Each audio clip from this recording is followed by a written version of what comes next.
Is Stacy on the Right on American Family Radio and Urban Family Talk.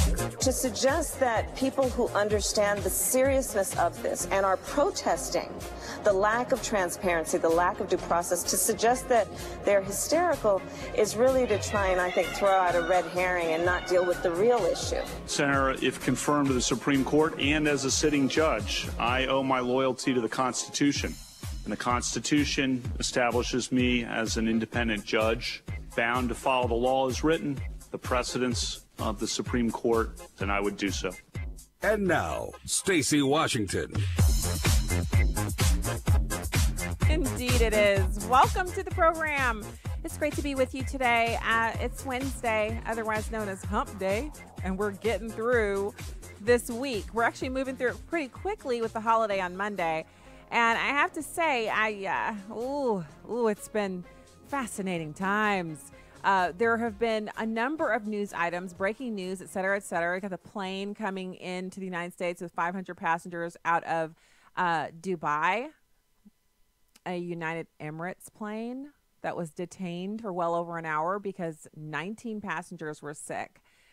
Sick with flu-like symptoms that are now being traced back to visitors to Mecca. So Mecca is experiencing a flu outbreak, and individuals who were at Mecca, they were visiting that place, traveled to Dubai to catch a flight into the United States and became ill on the tail end of the journey. And so the entire plane had to be quarantined, and the CDC was called in, and apparently they're attributing the symptoms to the flu.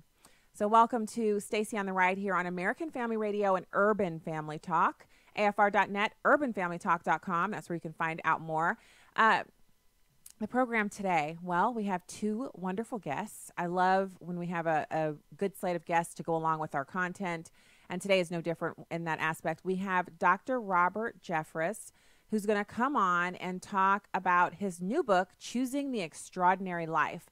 That's in hour one. In hour two, we're going to be speaking to Daren Bakst. He is from the Heritage Foundation. In fact, he has a lengthy title. He's a senior research fellow in agricultural policy, Rowe Institute for Economic Policy Studies, Heritage Foundation. He's going to come on and talk to us about the new Farm Bill, 3 reforms that conservatives should fight for in the Farm Bill. Now, this is super important to us because the Farm Bill is a huge appropriations piece in our budget as a nation. And the things that go in there, often it's pork, it's special interest money. And Americans, when we pay attention to this type of stuff and we make constituent phone calls, we can move the needle on these. And it's obviously just a portion of what we spend. But what's interesting about it is that we tend to say, oh, that's too little, that's too small fry, we don't need to pay attention to that. But money stacks up. How do you save $1 million? A penny at a time, $1 at a time, $100 at a time, $1,000 at a time. How do you save that much money or shave it off of a budget? Well, one less cup of coffee here, one less huge pork spending project, rider or addendum on a bill there. If we were cutting everywhere, we would see huge savings. It's not about the amount being too small to bother with. It's about whether or not it's a good use of our money or a waste of our money. So we'll be talking to him about that in hour two. Of course, right now, as was yesterday, one of the biggest stories of the day is the Kavanaugh hearings. And so first of all, I'm just glad we got to hear his voice today. After listening to the senators on the committee drone on and on and on yesterday, really an incessant droning, the loving of the sound of their own voices for many of them, and the sound of the deranged harpies, piping into the room and screaming at the top of their lungs. It was interesting, but not that great. Today has been the real main event with Justice Kavanaugh answering questions, sometimes just basically sitting there and being peppered with questions that he wasn't allowed to ask because he was repeatedly interrupted by the questioner. But be that as it may, he's made some wonderful points. And Senator Mike Lee has just, I think, concluded his questioning of the senator. And there have been a ton of different really great things that he shared about the Federalist Papers, which of the Federalist Papers were his favorites. He talked about the limitations on the executive. It was just some really great content today from Justice Kavanaugh. That being said, I thought there were some interesting moments from yesterday that bear introspection, if you will, because, well, there's a huge double standard. Now, notice that people on the right, when they protest, it's the Tea Party. So it's a bunch of grandmas, grandkids, flags, water bottles, and a park or venue that is cleaner when the protest is over than it was when it began. Now, Occupy Wall Street, well, that was rapes and tents and, bodily fluids out. It was just a horror. It was literally like a third world country had been imported and plopped on Wall Street. And from there, we've seen the continued degradation of what is considered to be a protest. And so this was no different. This is a bunch of people screaming at the top of their lungs and really interrupting things. And when Kamala Harris was asked about it by a host on MSNBC, she basically said you can't call women protesting hysterical, while MSNBC played audio of these hysterical people in the background, which completely belied her point. It's number one. People are going to pretend that Americans have no historical memory, and supposedly there haven't been screaming protesters saying women are going to die at every hearing for decades. So the fact that the hysteria has nothing to do with you means that we should ask, what's the hysteria coming from? The hysteria around Supreme Court confirmation hearings is coming from the fact that we have a fundamental misunderstanding of the role of the Supreme Court in American life now. Think people are being hysterical, Senator? Well, I think we've got a couple of issues, Chris, with that. One, I think it's a mistake to refer to women who are using their voice to protest, a flawed process to refer to them as hysterical. There's a whole line of discussion and writings on how the word hysteria has been used to talk about women who own their power. So putting that piece aside, I'll say that this was a hearing that we held today where we were given 15 hours to review 42,000 pages of documents. It's a hearing where there are 100,000 pages of documents that no other president has done this, but this president has applied executive privilege to deny us the ability to have access to those documents. And this is a nominee who has a long history of being a political operative, a long history of working for various conservative Republican administrations to frankly do a lot of dirty work that has been politically motivated. This committee has a right to fully vet this nominee. The American public has a right to know who he is. And there is so much on the line and so much at stake. Okay. So we okay. Where to begin with that? First of all, the voice you heard at the very beginning of the clip was Ben Sasse. Ben Sasse had an amazing moment in the hearing yesterday when he completely broke down and explained, and we listened to a little bit of that audio yesterday on the show, how because Congress has abdicated their power to legislate and create law, instead of people protesting congressional elections and really protesting Congress and expecting Congress to do things when they're in session, what Americans now do is they protest the Supreme Court, and they see the Supreme Court as being the ultimate arbiter when they're only supposed to judge cases on their constitutionality. The lawmaking is supposed to happen in Congress. So he talked about that. And then you have Kamala Harris being confronted with, this idea that, first of all, Ben Sasse said there were hysterics. There were.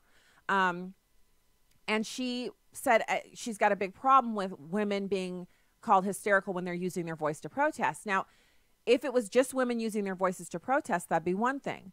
But the protests are going on outside of the hearing room, not in the hearing room. And at one point, there were protesters actually threatening and protesting the nominee's family. So his wife and daughters were protested. And it was mentioned by senators on the committee that this was going on. And instead of protesters taking a step back and saying, wait a minute, we can't threaten his family. I mean, there has to be a line of separation there. We don't agree with his politics, but we can't let this bring us down to a place where we're actually protesting minors, children, little girls. But that doesn't seem to be an issue. Now, I've tweeted out a picture of what looks like one of the protesters who were removed yesterday from the hearing room being paid out of a yellow envelope by a man under a tree outside the Supreme Court of the United States after the conclusion of yesterday's hearings.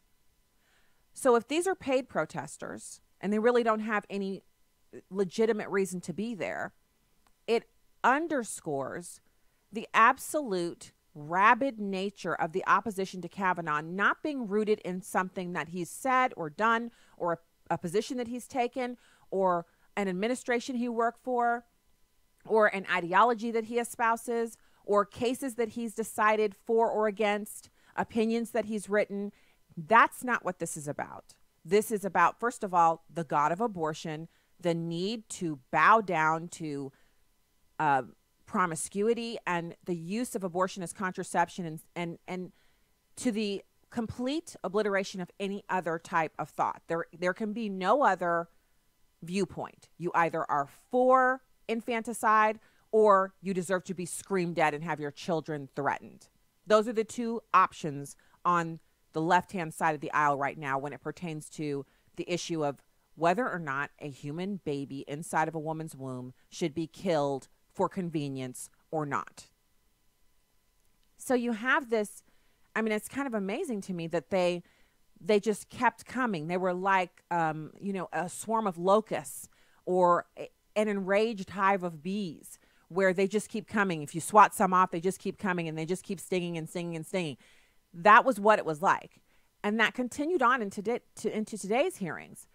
And I mean, it's kind of stunning because it wasn't just women today. Today they had men screaming at the top of their lungs. I think it's also instructive that the narrative that's being carried forward by the Democrats, that there's some hidden documents or something that hasn't been shared, even in the face of Ted Cruz obliterating that entire line of attack during his opening remarks yesterday, and the subsequent carrying of those remarks all over the place. A lot of people have listened to that and said, wow, okay, so this isn't about documents that are being withheld. There are no documents that are being withheld. It's information that has to do with presidential privilege that presidential administrations have refused to make available just because Kavanaugh was working there. They still don't want that classified information out in the public realm. And they have the right to exert that privilege to keep the information out of the public realm.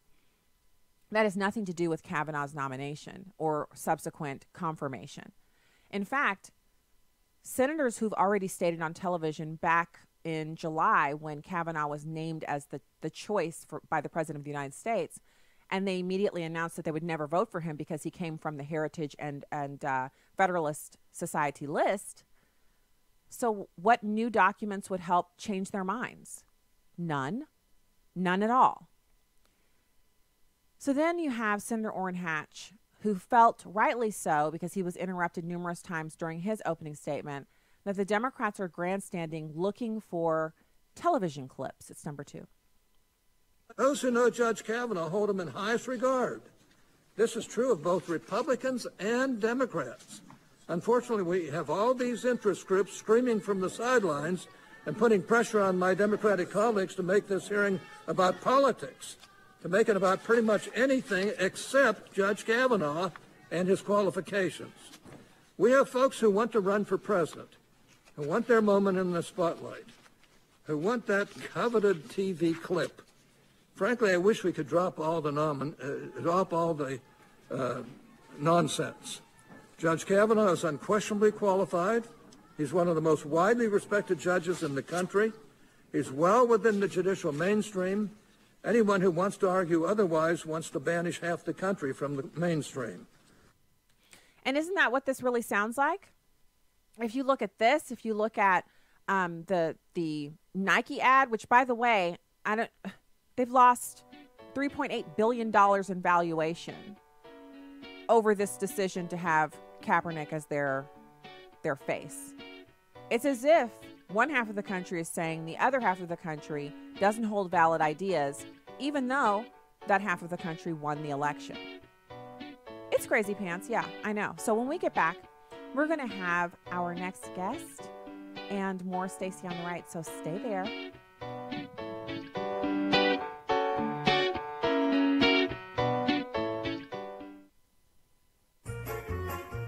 Hello, everyone. I'm Tim Wildman, president of American Family Association and American Family Radio. You know, the very first day in Israel, when we're staying in Jerusalem, we go to the Mount of Olives.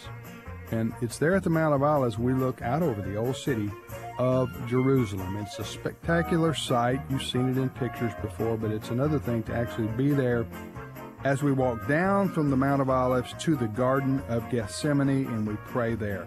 It's going to be a wonderful time with brothers and sisters from around the country visiting the Holy Land, the land of Jesus. If you want information on this March 14th through the 22nd tour, just call us and we'll send you a brochure. Call 1-800-FAMILIES, F-A-M-I-L-I-E-S, option 5, and leave us your name and your address, and we'll mail you a brochure. Or if you want to simply go online at twholyland.com, everything's there. twholyland.com. Hi, I'm Crawford Loritz with a Legacy Moment. I once had a conversation with a young man who was hurt and deeply disappointed by a man who had meant so very much to him. In fact, this man had discipled him and served as a father figure. It was discovered that this man was not all he claimed to be. He was deceptive and manipulative. He was a hypocrite who lived another hidden, sinful life. And as this young man shared the details of his experience, I must admit, I wonder if the older man really is a believer. It's sad but true. Not everyone who professes to know God has godly intentions. Now, we shouldn't blindly assume everyone is untrustworthy, but we should be cautious. Listen to Titus chapter 1, verses 15 and 16. To the pure all things are pure, but to those who are defiled and unbelieving nothing is pure, but both their mind and conscience are defiled. They profess to know God, but by their deeds they deny him, being detestable and disobedient and worthless for any good deed. As you look at these verses, there's some great advice we can extract as it applies to entering into a mentoring or discipleship relationship with someone else. Number 1, listen closely to what a person says. Number 2, watch closely how a person interacts with others, not just how they interact with you. Then thirdly, pay attention to how they live, how they carry themselves, how they relate to the opposite sex, how they handle money. Look for areas of consistency between what they say and how they really live. I'm not telling us not to trust, but I am saying to make sure the character measures up to the conversation. Well, here's what I want you to remember today. Trust is a precious gift. Be careful whom you give it to. You don't want to be abused. Join Crawford Loritz tomorrow for another Legacy Moment. You can download episodes of Stacy on the Right from the podcast page on AFR.net or UrbanFamilyTalk.com. Now, back to the show on American Family Radio and Urban Family Talk. Oh, yeah. Welcome back to the show at Stacy on the Right on Twitter and Instagram. Hit the follow button. And thanks so much for being with us today. It's my pleasure to welcome Dr. Robert Jeffress, who is the author of this new book, Choosing the Extraordinary Life. Dr. Jeffress, thank you so much for being with us today. Thanks for having me, Stacy. It's good to talk to you. So first off, I love to ask this question of authors. Why did you write this book? Well, last year, Stacy, I wrote a book called A Place Called Heaven, and it's been very well received, been on the bestseller list for the last 11 months. But that book was talking about what God has planned for us after death. But the good news is you don't have to wait until you die in order to experience an extraordinary life. And I thought this book ought to talk about how to experience the life God wants you to experience right now. You know, I think about that Chicago sewer worker who was once asked why he did what he did. And he said, well, I dig the ditch to earn the money, to buy the bread, to get the strength to dig the ditch. Mm-hmm. And, you know, unfortunately, that's how a lot of Christians live. They just get up, go to work, come home, eat supper, watch TV, go to bed, and repeat that cycle over and over again. God wants more for us than that. And that's why I wrote Choosing the Extraordinary Life. The subtitle is God's 7 Secrets for Success and Significance. And it's all based on the life of Elijah. You know, the Bible says Elijah was an ordinary person, but God used him in an extraordinary way. And this book is for the mom who feels like she's stuck at home in the routine with toddlers and taking care of her home, or the person who's at a job that seems monotonous and pointless. God has something for you beyond what you can see right now. Okay, so here's what's super exciting about this. First of all, I was aware of your book from last year bestseller. I saw you on television promoting that, and I thought to myself, it'd be great to talk to him. And now here I am, a year later. You're actually on my show. I can't believe this is actually happening. So let's get beyond that fandom and move into. Oh no, let's stay for a while, Stacey. We could. We'll have to come back because I have like all these questions I want to ask you about your personal life. But we're here to talk about the book today, so let's get rid of that first. Let's first get to that. And I think what's so important here is. So in one of the blurbs for the book, it says leading to success, significance, and satisfaction. And I can tell you from when I was a stay-at-home mom full-time, I would often feel like, you're doing the same thing every day. You're taking care of kids, you're cleaning up the house, the same parts of the house repetitively, and then you're cooking, and then you're ending the day and you're starting over again. And it can feel as if that is not significant, but it is a very high calling, being able to stay home with kids and then to choose to raise them and to do so in the way that God calls us to do in the Bible. And that really leads to the success, significance, and satisfaction for your children and for your family if that's done right. Can you talk about that a little bit? Well, right. I mean, there are seasons of life, and I think that's an important word to remember, seasons. I mean, it's more than a day, but it's not a lifetime. And look at Elijah. He had seasons in which he was on public display. He had a very public ministry. 3.5 years of his life, God told him to go ahead and hide. And he lived alone for 6 months by the brook Kerith. He spent another 2.5 years with a widow in Zarephath, but he thought God was finished with him, but he wasn't. And one of the secrets I talk about is waiting on God's timing. And I say that waiting time doesn't have to be wasted time. When we feel like we're waiting for that next big thing, God is often doing a work in us that has to be done before he can use us in a powerful and significant way. And so I want to continue to draw the parallel because during that time, if you'd ever said, oh, you're going to do a radio show, Christian right. radio, and you're going to talk politics every day, I would have been like, are you out of your mind? Look around. I'm covered with children and their Legos, and I'm driving them places. That's all I can do.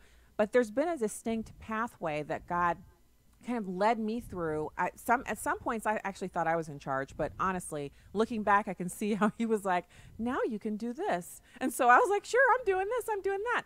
God can move you from the place where you're not really sure what's going on, but the main thing that has to be done is you have to be working as unto the Lord with excellence. Do you talk about that at all in the book? I do, and talking about your own experience. I mean, the fact is, had you never gone into radio, you certainly would have been living a significant life. The last secret I talk about in the book is significant people live with the end in mind. They think about their legacy, their spiritual legacy, and building into your children is certainly living a spiritual legacy. But here's the point, Stacey. For some women, God's purpose is for them to exclusively stay at home. Mm-hmm. For other people, God has a different plan. There are no cookie-cutter plans for God's children. And the foundational secret for living an extraordinary life is discovering your unique purpose, which is what I talk about in chapter 1. Somebody said the two greatest days in your life are the day you were born and then the day you discovered why you were born. And, God has put a passion in your heart for broadcasting and for politics. God places different passions in our lives. Look, we all know we're here to glorify God. That's the overall purpose. But God has a unique story He's writing in our life to tell His story. And in fact, in the first chapter of Choosing the Extraordinary Life, I use that word story, Stacey, as an acrostic, STORY, to talk about the 5 ways you can discover the unique purpose for which you were created. Okay, so that's kind of exciting. I encourage people to get the book. I've actually put the link to Amazon where you can purchase the hardcover, all the different versions, into the live stream, so you guys can click that and go straight over and purchase the book.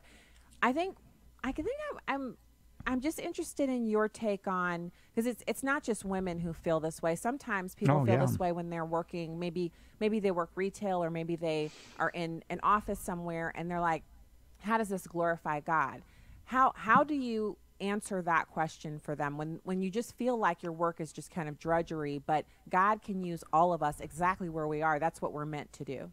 Well, that's right. And, there was a book came out 20 or 30 years ago, I can't believe that now, called Your Work Matters to God. And the whole point was we've had such a skewed idea of work in Christianity. We think the only work that matters is being a pastor or missionary, or a secular job only matters to the extent that you get to use it as a platform to witness. Well, no, everything we do, Colossians 3, whatever you do, do as unto the Lord. I mean, is it, I know this is a mundane example, but is it God's will to provide for the physical needs of his children? Of course it is. Mm-hmm. Well, how does he do that? How does he provide food for us day in and day out? Think about all the people, from farmers to truckers to store people, who are involved in that chain of getting the food from God to you. I mean, everything we do matters to God. It matters, and I think some of the stories that I've read in other books, invariably someone will talk about an individual who started off working at a job that they consider to be maybe kind of drudgery, and then over time, the creativity that they unleashed in that position enabled them to create a product or to come up with an idea, and sometimes it's something really small, but in the end, decades or a couple hundred years later, all of us are using that product or that tiny little thing to make our lives easier so that we can earn money to care for ourselves and our families, et cetera, et cetera. And so every job is of great significance, whether it's, people who are in janitor work or food service or preparation. We need all of these people in order to have a functioning society. We do. And think about the Apostle Paul. I mean, for much of his life, I just got back from Corinth, and most of his life as a Christian was spent in a secular vocation, making tents. But what we know him for is what he did in his off hours, so to speak, and that is sharing the gospel. I talk about in my first chapter the story of Edward Kimball. Most people don't know the name Edward Kimball. He was a carpet salesman in Boston, but on Sundays he taught a Sunday school class. There's a boy in his class who wasn't saved. He was troubled about him, and so he went to visit this 17-year-old boy at his workplace. He worked in a shoe store. He went back to the stockroom with him during a break and led him to faith in Christ. That 17-year-old boy's name was Dwight Lyman Moody, the greatest evangelist of the 19th century. And I traced the story of D.L. Moody and the line that goes from him all the way down to the greatest evangelist of our lifetime, Billy Graham, and show how he, through generations, impacted Billy Graham. And then I go on and trace my own story about how my mom was saved at a Billy Graham crusade in 1954.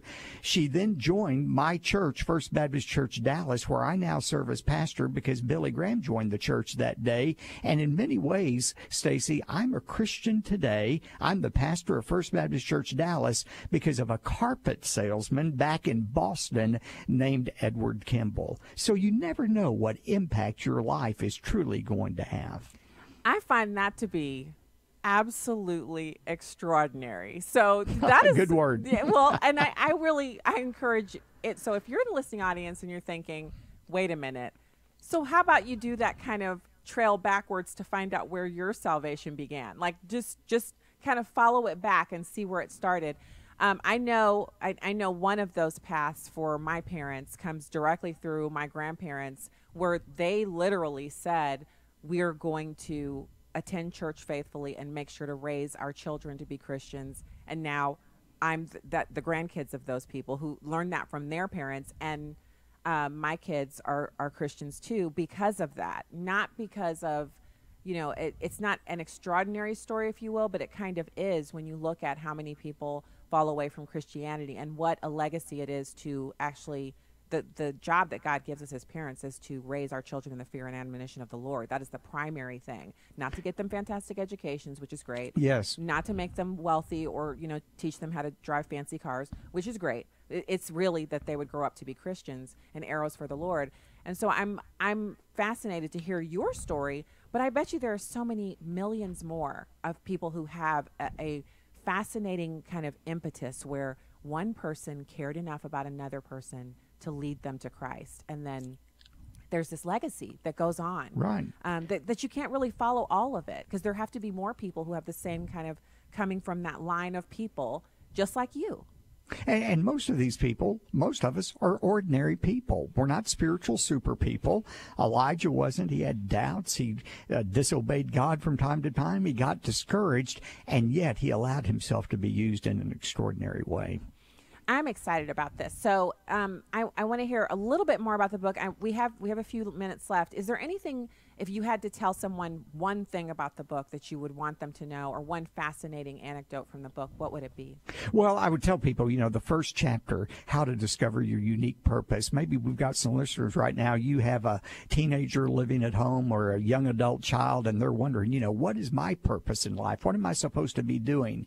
Just that acrostic, STORY, will help them outline what God wants them to do uniquely with their lives. But I think also the chapter on unleashing the power of prayer is so important. It was to Elijah's life. I mean, when James said the effective prayer of a righteous person accomplishes much, he uses Elijah as an example. I mean, by prayer, Elijah raised the widow's son from the dead. He brought the fire of God down from heaven. And I say in this chapter, Stacy, if you want to see God do big things in your life, pray for God to do big things in your life.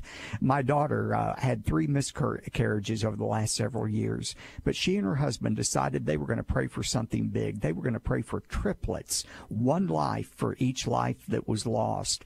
And God answered their prayer with triplets this last December. I mean, I've never heard anybody praying with that specificity, but they did, and it was amazing to see what God did.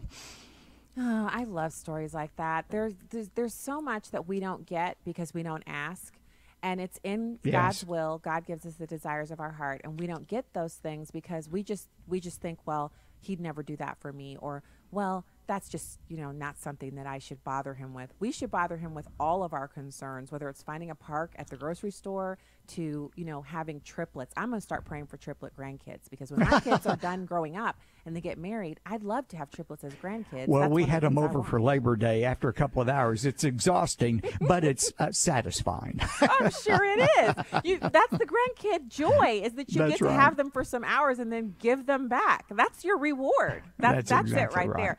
I love that.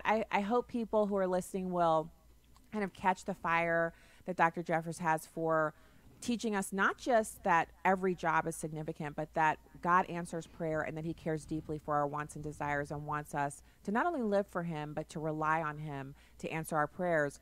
I put the book in there. And is there a website that you'd like to give out for people to go to?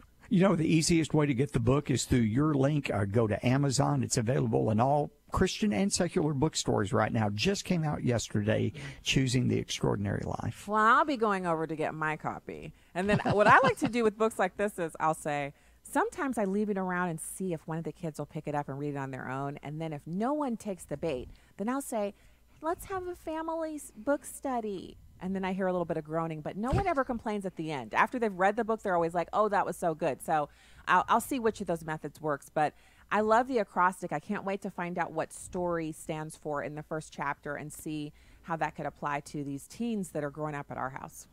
Great. Well, thank you so much for having me, Stacy. Thank you. It was a pleasure to have you on the show, and I hope to speak to you again soon, sir. I do too. Thanks. All right. And you can find that link. I tweeted it out. I also put it into the live streams online. And I really think, I love hearing why people write a book. That's one of my favorite questions to ask is, why did you write that book? And then I love hearing like the passion that you could hear from Dr. Jeffress just there about, he created an acrostic in chapter 1, and he leads you through in this book. There's an opportunity that we all have.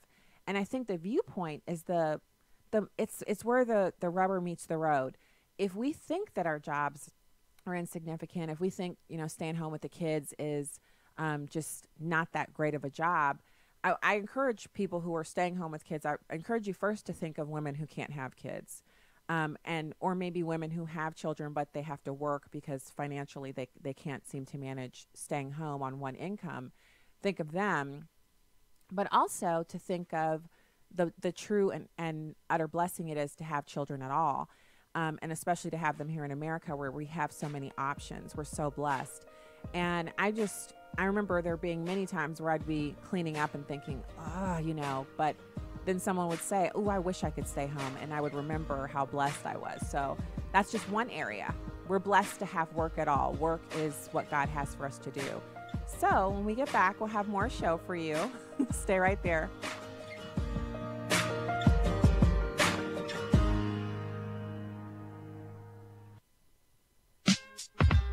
I had a conversation with my daughter about making mistakes and not getting this Christian walk right. I had to explain to her that none of us are perfect, but we are all striving for perfection. Then I was listening to a song by 10th Avenue North called You Are More. The song really explained what I shared with her and reminded me that the enemy would like nothing more than to use the mistakes and things you've gotten wrong against you. But because of Christ, you are more than your mistakes. You are more and bigger than your fears. You are so much more than the choices you've made. And God's love for you never wanes. It never decreases. It never ceases to exist. Today, no matter what you've done or how bad you think it is, repent and rest in the forgiveness and love of the Father. Extend to yourself the same passion and grace that the Father extends. With a heart for the urban family, I'm today's urban woman, Tony Johnson. Connect with us at urbanfamilytalk.com.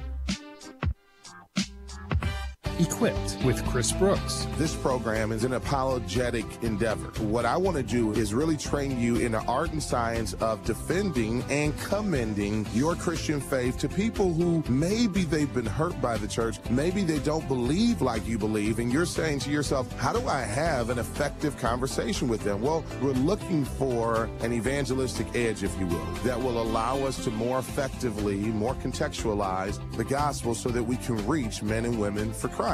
Quite often, the on-ramp, if you will, is looking at culture and taking advantage of the conversations that folks are already having and saying, how can I leverage this to get people to talk about Jesus? This show becomes kind of massively significant to you if your desire is to reach people for Christ. Get equipped with Chris Brooks. Join me Monday through Friday at noon Central Time on Urban Family Talk.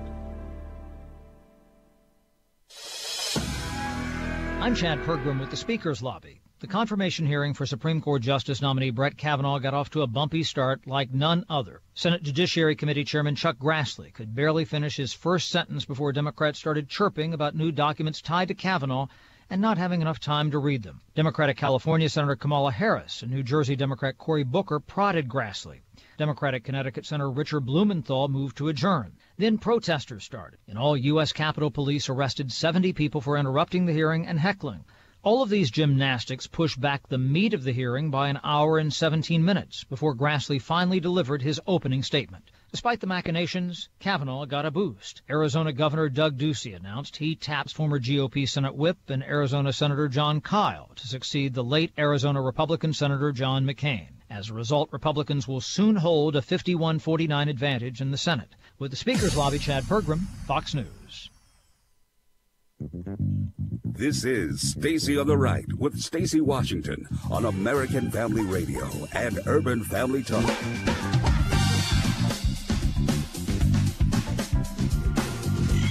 Okay. Welcome back to the show. I just think it was such a pleasure to have Dr. Jeffress on the show today to talk about his book. Sounds like a fantastic read. And I have been, I'll go ahead and come clean. I had so last year was a tough road for me getting books read. I would start a book and then I would just struggle, chapter after chapter, and I don't know what was going on. And so I did pray about it. I was like, Lord, I need to get this content. And I have really seen a bit of an opening up in that area where I've come around the bend and I've been able to get a couple of books read over the past month. I think I've finished 4 books. And so one of the things that I encourage you to do is it's probably seems like, especially if you're new and you've only been listening to the show for a short period of time, you might think, wow, she interviews a lot of authors. Wow. Do you read all of the books? Short answer is no. I don't read every single book. But there are certain books, especially when I'm provided a review copy, I try to get those read. And I also will work very hard to read ones that are by authors that I know and have already read, or people of interest that I've been looking forward to their book coming out. And in this case, I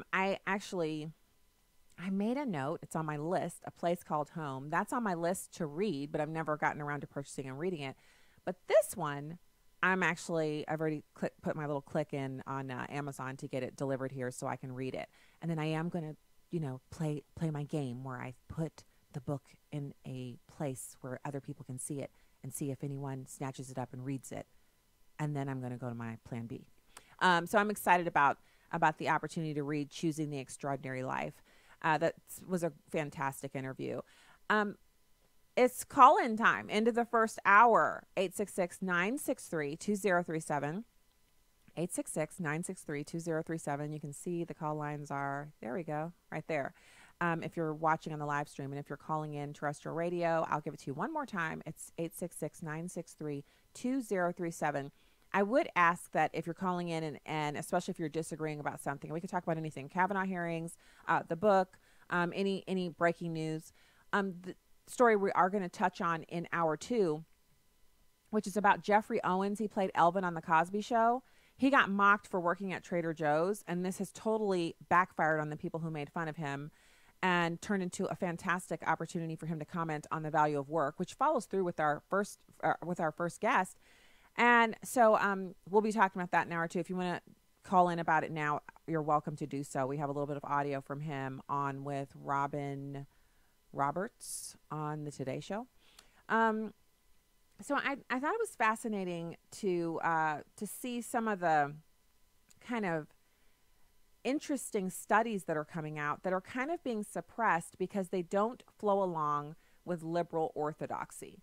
And one of those studies, honestly, this is something that all parents should be aware of, but it's not going to get mainstream media coverage because it goes against what is in vogue right now, which is hysteria over trying to, give every kid an opportunity to be a transgender.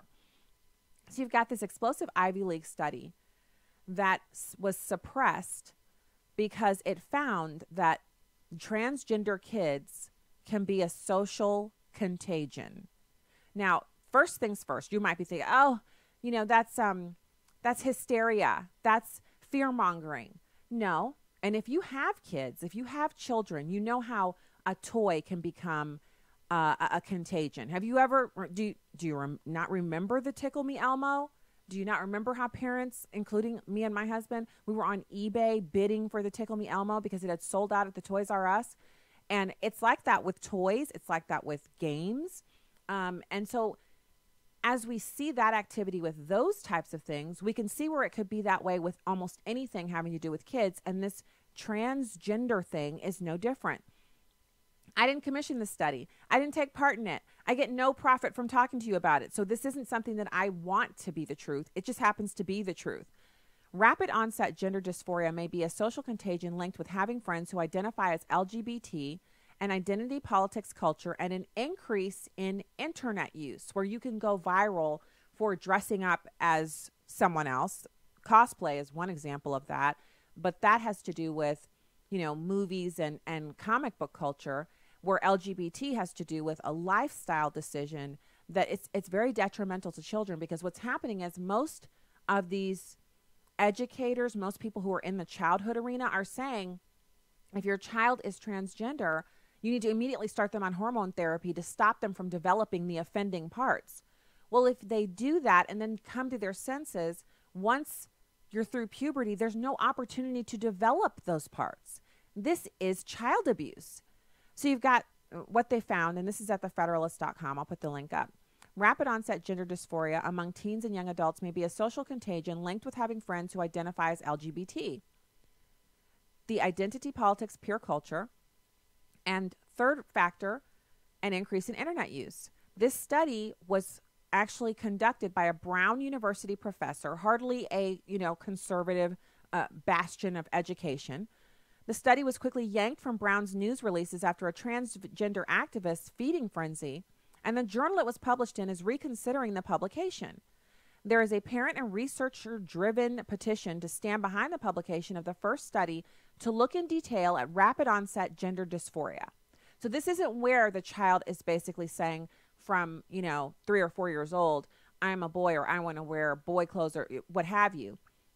This is where your normal teenager has never exhibited any kind of desire or preference for being of another gender, has never expressed any problem with their gender or any idea that they might be in the wrong body. And then after having friends and exposure on social media, they suddenly are, everything is transgender, everything, I got to switch myself. This is wrong. I'm in the wrong body. So there's a graph in the study, and it says there's been a rapid recent growth in transgender treatment centers, indicating a similar phenomenon inside of the United States. The parental reports in this study offer important and much needed preliminary information about a cohort of adolescents, mostly girls, who with no prior history of dysphoria are requesting irreversible medical interventions, including the potential to impair fertility and future sexual function. In any other group of children, these grave consequences would be seen as human rights violations unless there was significant and overwhelming evidence that these procedures would be beneficial in the long term. And in fact, the evidence points to it being just the opposite. It's not beneficial. Despite these facts on the ground, Brown issued a statement Tuesday effectively apologizing for publishing their own professor's research because, quote, Brown community members expressed concerns that the conclusions of the study could be used to discredit efforts to support transgender youth and invalidate the perspectives of members of the transgender community.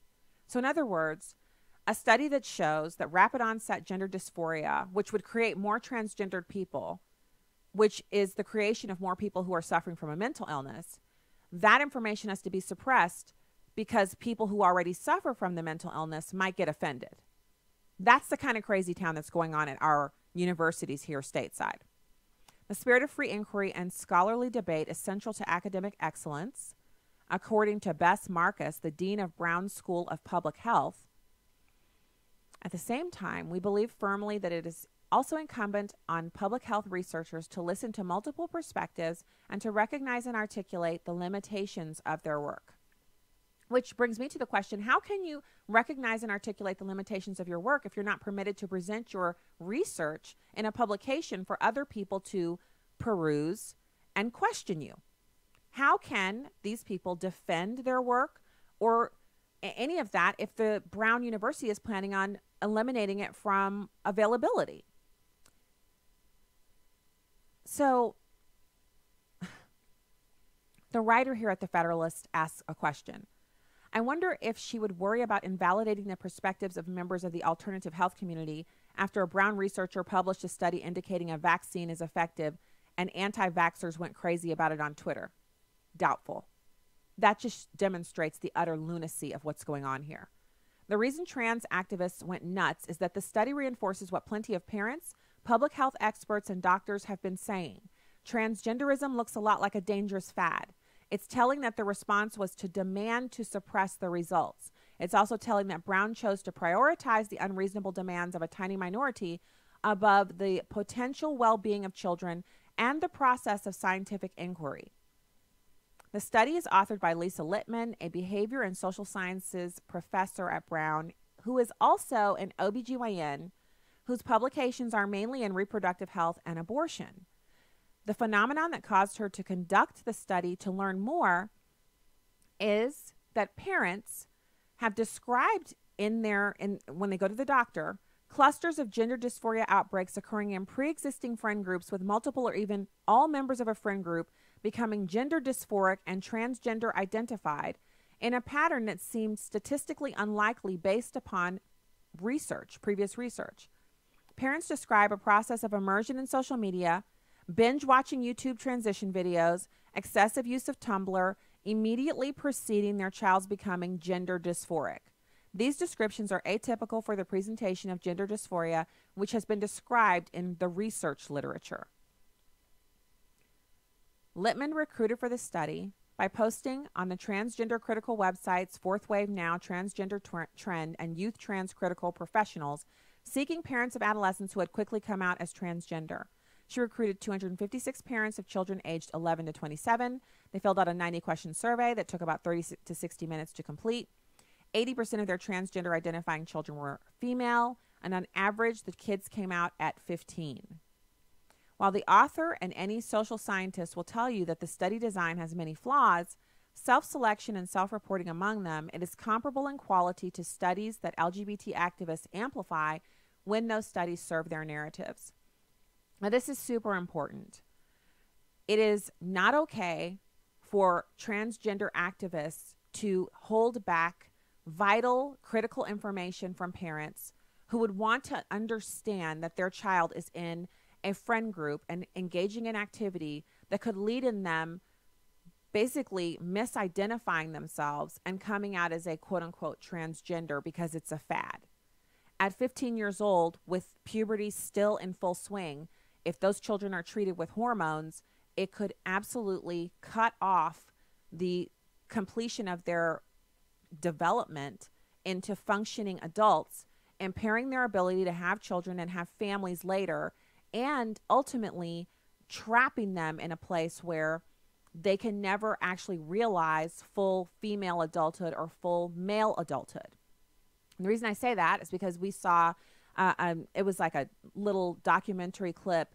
It's a victory story, really, of a couple of girls who were best friends, and then they decided that they were lesbians, and they kept dating through high school. And one of the girls, her parents said, "We're not going to help you alter yourself. We think this is a mistake. We're not going to help you." The other girl, her parents said, we believe in you. We accept your decisions. And they gave her the hormone therapy. Well, the therapy that they gave her caused her voice to lower, and it cut off her development so that she never developed the female attributes, the exterior female attributes. Well, later, they had a pastor come through their tiny town. This is in, I think, Norway, this story comes out of. And the pastor comes through, and he's specifically talking about gender dysphoria and how it's a lie from the pit of hell and how you could be rescued from it. And so they listen to him, they repent, these two best friends, and she said it was like overnight. She woke up the next morning and realized, I have an improper relationship with my best friend. I'm treating her like she's my girlfriend when really she's my friend. And so they came out of that.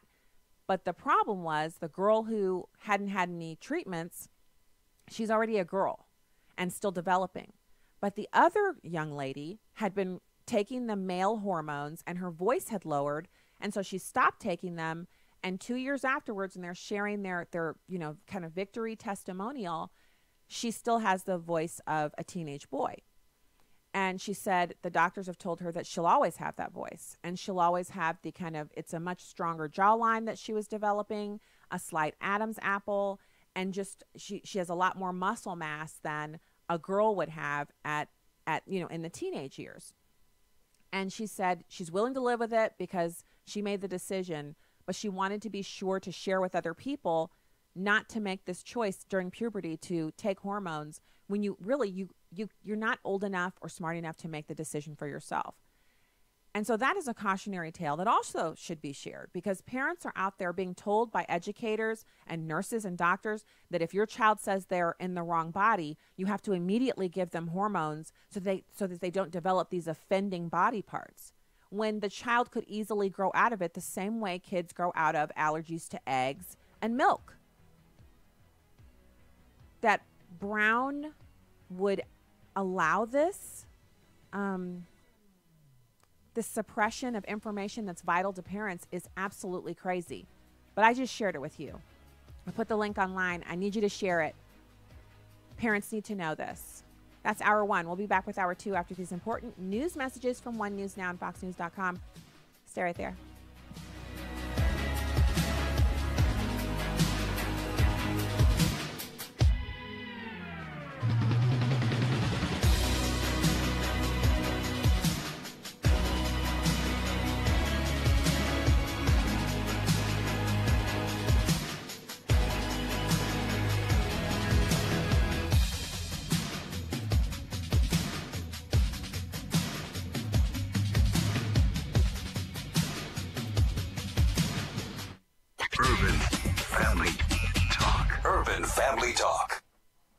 You only want to donate to biblically sound organizations. So as a federal or state employee, why not choose the American Family Association Combined Federal Campaign Designation 12037? Of the organizations on the CFC list, AFA is one of the few standing for you and your family. By choosing 12037, you help make it possible for us to continue. Truth, wisdom, empowerment. Urban Family Talk, a ministry of the American Family Association.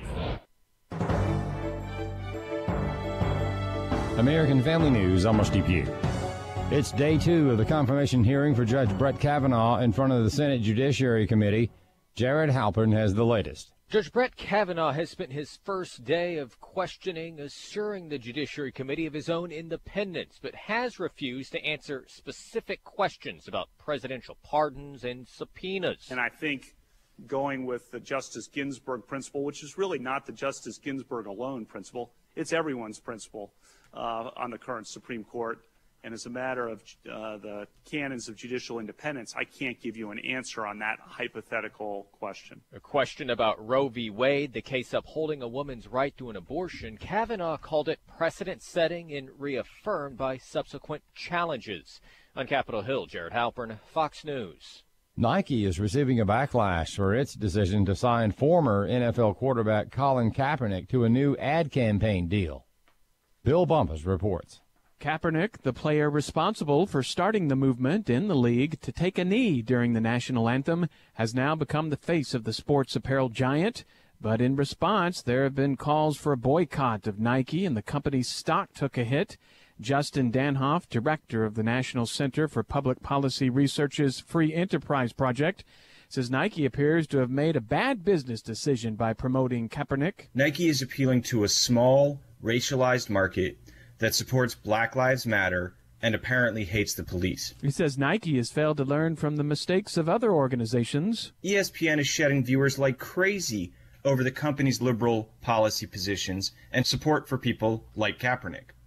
While the NFL's ratings were way down last season, as so many Americans are growing sick and tired of watching wealthy athletes disrespect the American flag by kneeling or hiding in their locker room. Danhoff called the deal with the former NFL quarterback a slap in the face to the company's investors. When Nike coined the phrase, "just do it," I don't think that they meant to tank the stock by sowing racial discord in America. This corporate virtue signaling is going to blow up in their faces. The vast majority of sexual assaults reported at swimming pools in the UK happened at pools with unisex changing areas, according to data compiled by a British newspaper. Steve Jordahl reports there's no reason to believe things are different on this side of the Atlantic. The Sunday Times of London got the figures from local law enforcement using a public records request. Just under 90% of voyeurism and sex assaults reported from public pools to the police came from facilities that have unisex changing areas. Ed Vitagliano of American Family Association is not surprised. Because we are now letting them all do that together, boys and girls, men and women, sexual assaults and voyeurism complaints have gone up. Single-gender changing rooms and bathroom facilities are becoming common on this side of the pond as well, as gay activists and their business allies, like Target, continue to push for doing away with common-sense protections in the name of so-called transgender rights. What we've been doing for hundreds of years is separating the sexes when it comes to using bathroom facilities where you get changed. AFA President Tim Wildman says this is where liberal logic eventually brings a culture. You have to deny reality and suspend common sense if you're going to subscribe to the logical place that these kinds of ideas lead you to. And Vitagliano says facts are stubborn things. Eventually, facts are going to be an abrupt rebuke to some of these policies. Toyota is recalling more than 1 million cars worldwide. Toyota says because of a problem with the way the cars were assembled in Japan, wires leading to the hybrid power control unit could become damaged and the electrical system could cause a fire.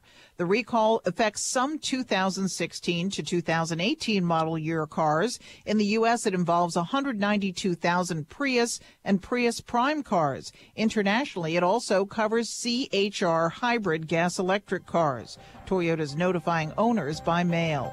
For American Family News, I'm Rusty Pugh. I'm Will Addison, Director of Urban Family Talk. We desire to be a movement of time tellers.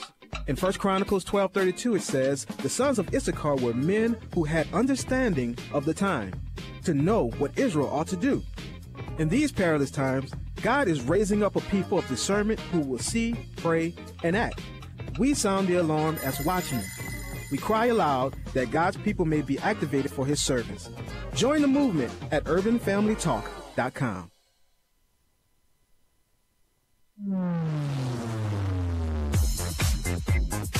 She's sharp, pointed, and insightful. This is Stacy on the Right on American Family Radio and Urban Family Talk. The safety net is really what people think of when they think of the Farm Bill. Really, most of it is food stamps, at least the cost of it. My big concern with the safety net, it's usually the wealthiest farmers that are getting this money. Most farmers don't even get these subsidies, and certainly the focus is not on crop losses. I said I'm a Matthew 25, try to follow the lesson of serving the least fortunate among us. You know, when I was hungry, you gave me food, thirsty, you gave me drink, stranger, and you welcomed me, naked, and you clothed me, sick, and you cared for me, in prison, and you visited me. Six groups that's not exclusive, but that's a good place to start with your charitable work. And now, Stacy Washington. I think I have to say, as I tweeted out earlier today, that Justice Kavanaugh is a man that if we had the opportunity to spend time with him, and he was in our personal sphere as a friend, someone we went to baseball games with, or someone our kids, he's coaching our kids on a team, or he's another parent at the school where our kids are attending school with his kids, that we would be very happy to have his acquaintance. And he appears to me, by all intents and purposes, to be an honorable man. And it is it's disheartening to me to see, as an American, to see the way his family is being treated because he's been nominated to the Supreme Court. It's as if the nomination is a red flag in front of a bunch of raging bulls, that his family is, it's legitimate to attack his family, the children and his wife.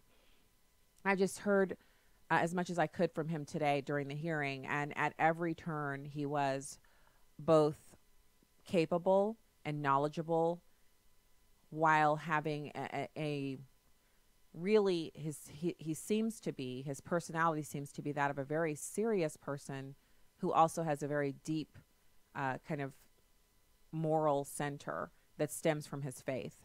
And so I'm obviously, when people go out and take on these extraordinary opportunities, as he has in accepting this nomination and going forward for the confirmation, it means that he will be tested.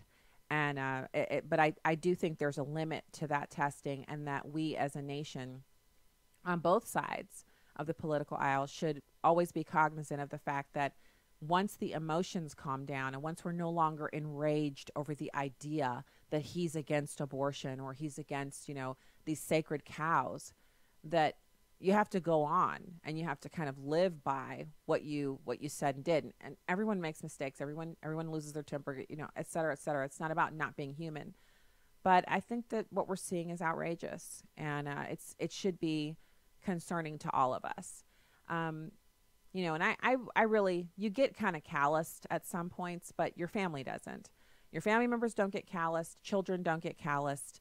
The spouses of individuals who are in the public eye don't get calloused. And it's not fair to foist these kinds of attacks on them as well. So I have deep sympathy for his wife and the daughters in having to be a part of this process. I'm firmly of the mind that he's going to be confirmed, simply because the numbers are there. And so the circus seems a bit unwarranted, because it's not going to change the outcome. Welcome to the program. It's hour 2 of Stacy on the Right here on American Family Radio and Urban Family Talk. I want to ask, now that we're about 6 weeks away from our next share-a-thon, please consider, don't consider it, do it. We want to hear from you. In preparation for October share-a-thon, we are collecting stories about how Urban Family Talk has impacted the lives of our listeners. So your story could actually be an encouragement or a blessing to those who may be listening for the first time or tune into the network for the first time during share-a-thon. And so we would love to have you call in your spare time this weekend or whenever. Call 877-327-5647. That's 877-327-5647. We're going to be airing the stories in the weeks prior to share-a-thon as well as during share-a-thon. And it would be really great to hear your voice on the radio talking about how Urban Family Talk has impacted you. So that number again is 877-327-5647. We'd love to hear from you. So now, first, since I was just talking about Justice Kavanaugh and his fitness, there's a woman who is an avowed liberal. She's pro-abortion. She's someone who would be the last person in the world you would think would ever support Justice Kavanaugh's nomination. But she came out in favor of Justice Kavanaugh, and it has made news. Her name's Lisa Blatt, and she is on the radio here talking about Kavanaugh being the best choice that liberals could hope for. It's number 3. Obviously, I know that Judge Kavanaugh has a conservative judicial outlook. And if he is confirmed, he will have 1 of 9 votes to definitively decide the meaning of the Constitution, including just how far to read it to protect the reproductive rights of women. Now, if it were up to me, Justice Ginsburg would have all 9 votes. But that's not our system, and the reality is that the presidency and the Senate are in Republican hands. Judge Kavanaugh is the best choice that liberals could reasonably hope for in these circumstances. I am sure that some members of the Senate knew that they would disagree with Justice Ginsburg's legal views when she was a nominee, but Justice Ginsburg was confirmed 96-3. And that's the cake taker. Remember what the Democrats said during the confirmation hearing for any of the liberal justices? It's not about how they'll adjudicate cases. It's about their fitness. Are they qualified? One of them had never even been a judge before and was still confirmed, because the advise and consent role is not about deciding who it is. It's about advising and giving consent on the fitness of the nominee. Huge double standard. Huge. Big. Huge.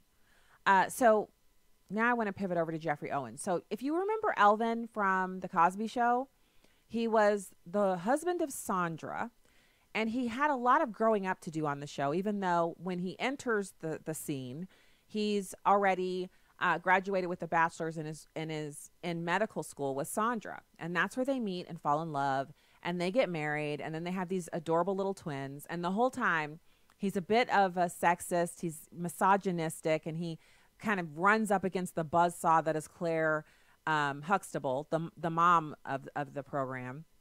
And the interactions are hilarious because she just cuts him to bits all the time, but he never really learns anything. And so he was one of the fun characters. He was a foil, someone who brought a lot of lighthearted, just it was ridiculous, really, the things he would say on the show. But it made you laugh. Like whenever you'd see him enter the scene, you knew he was going to get roasted by Claire and that he was going to be hilarious. And so since then, he's had other roles. I believe he had a role on something called Divorce on HBO. I haven't seen much of him on TV, but it hadn't occurred to me that he might be working a regular job. But that's what he's been doing. For the past 15 months, he's been employed at Trader Joe's. Still in California, he's still a working actor, but as most actors work other jobs to make ends meet, he really didn't think anything of it. Well, someone, and he said he would get recognized there often, someone recognized him at the Trader Joe's. They took his picture, and it was a very unflattering image because he's put on some weight. And they put that up and said, look at him, he's working at Trader Joe's. And mocking ensued. Mocking by individuals who probably don't have jobs themselves, but they felt it fit to mock him for working at Trader Joe's, which is actually an honorable place to work. It's not illegal. And a lot of people who shop at Trader Joe's, like myself, really appreciate the people who work there, because how else would I be able to buy anything? So immediately a backlash ensued. A lot of people didn't appreciate Elvin from The Cosby Show getting mocked for having what they called a regular job. And that resulted in a complete reversal of fortunes. And now things have changed significantly. So he's still working at Trader Joe's, by the way, spoiling that for you. So it's number 5. He's explaining this to Robin Roberts. I wanted a job that I could have some flexibility, try to stay in the business. I didn't advertise that I was, at Trader Joe's, only but not that I was ashamed of it, but because I didn't want the entertainment community to kind of decide, well, he's doing that, he's not he's not pursuing acting anymore. You know what? I felt like I had to be careful about that. So, how long did you work there? Did people recognize you when you were working there? I worked there for 15 months before this happened, a couple of weeks before this all broke, and people recognized me every day, and they were very, very cool about it. Sometimes like too cool, like they'd be like, "Oh, you work here?" I'm like, "Yeah." It's like, "Oh, cool." It was no big deal. It's like, "Really? It's no big deal at all." It's like, well, have you been getting any calls now?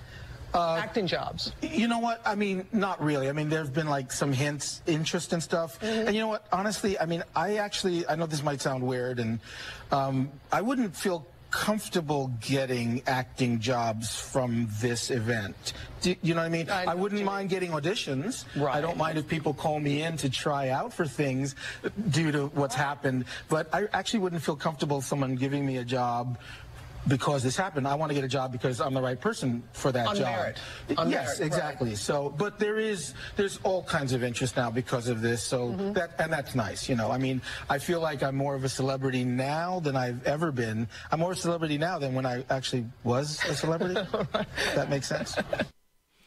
So he has a really great attitude about it. And if you remember his character, he was a fun character on the show. And sometimes it felt like he wasn't really acting, not about the sexist comments, but just the fact that he was really kind of lighthearted. He went to Yale University, by the way. That's where he got his acting degree from. And so he was always going to be an actor, and he was always going to be, doing something in that career field because he went to college for that. So when he appeared on the Today Show to have this conversation, he had his Yale hat on and his Trader Joe's badge, because he's not ashamed of working there. And I really think it's interesting that people on Twitter, people who are using, pseudonyms for their names, they're not even their real self on the platform, are mocking him for working at Trader Joe's. Like there's something wrong with that. The man is gainfully employed and taking care of his family by working at Trader Joe's.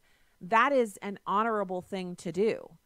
I mean, it's not that Trader Joe's is honorable as a workplace, but it's no less honorable than any other workplace. And the honorable portion of it is that he, instead of laying around or trying to collect some benefits, he's like, hey, I don't have acting work right now. I'm going to work at Trader Joe's. Well, I mean, what's the big deal? So he goes on to talk about that he's now more of a celebrity than ever, and he also shares some truth about work. And I just thought it was such a great moment for television. And there's so many millions of people who need to hear it, who need to hear that one job offer you got that was for administrative assisting, or the only person that called you back when you sent your resumes out was the temp agency. Because I used to temp. I was like a temp extraordinaire. I can tell you, I should make a list of all the places I worked as a temp when I first left the Air Force, because I was kind of trying things out and trying to figure out, what do I want to do? I should make a list of that. You'd be amazed at the places I actually saw the inside of working as a temp, and how once you get there, you go in and you're like, oh, it's reception. It's only paying this much per hour, but I need to be working right now. I can't be sitting around at home. We didn't have any kids at the time, so I would just go. If whatever assignment they call me for, I'd go. So I would start off doing reception, and then they would realize, oh, did you just? I'm like, yeah, I saw the email about that. I did that. Oh, could you do this? They would be bringing stuff to my desk. And then at some point, they'd call another temp to come in and do the reception job. And they'd move me into another area to do stuff in there because they realized I could do stuff. It's amazing how if you'll just take that opportunity, it leads to so much more. So here he is. He's talking about this. It's an amazing audio clip. It's number 6. I do want to say this. This business of my being this Cosby guy who got shamed for working at Trader Joe's, that's going to pass. That's going to, in some measure of time, that's going to pass away. But I hope what doesn't pass is this idea that people are now thinking, this rethinking about what it means to work. Let's the pause it honor here, 'cause of I know we're gonna the go to working break. person and the dignity of work. And then we'll pick it back up when we come back on the other side. You can also call in if you want, 866-963-2037, 866-963-2037. Stacey on the Ride here on American Family Radio and Urban Family Talk. Be right back.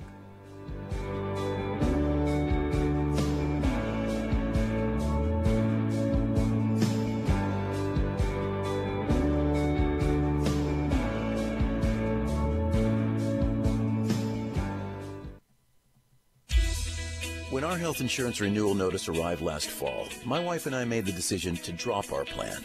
With the monthly premiums and deductible, we'd have to pay $30,000 just to use it. So we did our homework and switched to MediShare. The cost savings are incredible, over $500 a month, and we don't have to pay for services we don't need or don't agree with. Then, out of the blue, she had to have emergency surgery. Scary stuff. $150,000 in hospital bills, and MediShare members took care of everything. All we paid was our small portion. I'm a doctor who's been in healthcare for 20 years, and this is one of the most impressive programs I've ever seen. Thank God she's fully recovered, and now we're telling everyone about MediShare. Call 855-PSALM-23 to find out how much you can save on your healthcare. MediShare. Call 855-PSALM-23. That's 855-PSALM-23. This is Viewpoints with Kirby Anderson. What questions should senators ask of Judge Brett Kavanaugh? George Will listed some constitutional questions worth asking of the judge, but as I read some of them on my radio program, I could almost see the listeners' eyes glaze over because of the academic nature of George Will's column. Here's my attempt to simplify some of his questions. The Supreme Court ruled in 1958 that a law that required disclosure of NAACP membership lists was an infringement of freedom of association. The justices ruled that anonymity was necessary to shield NAACP supporters from danger, so shouldn't the court overturn mandatory disclosure laws now used by progressive activists to target conservative individuals? The court also ruled 5-4 that a state cannot limit by statute the number of terms that a member of Congress can serve. The majority argued that term limits create additional qualifications for office, but Justice Clarence Thomas dissented by saying that the Constitution only set minimum eligibility requirements. It is silent about the state's power to set term limits. We learned in school that the federal government had certain delegated powers and the rest were reserved to the states and the people.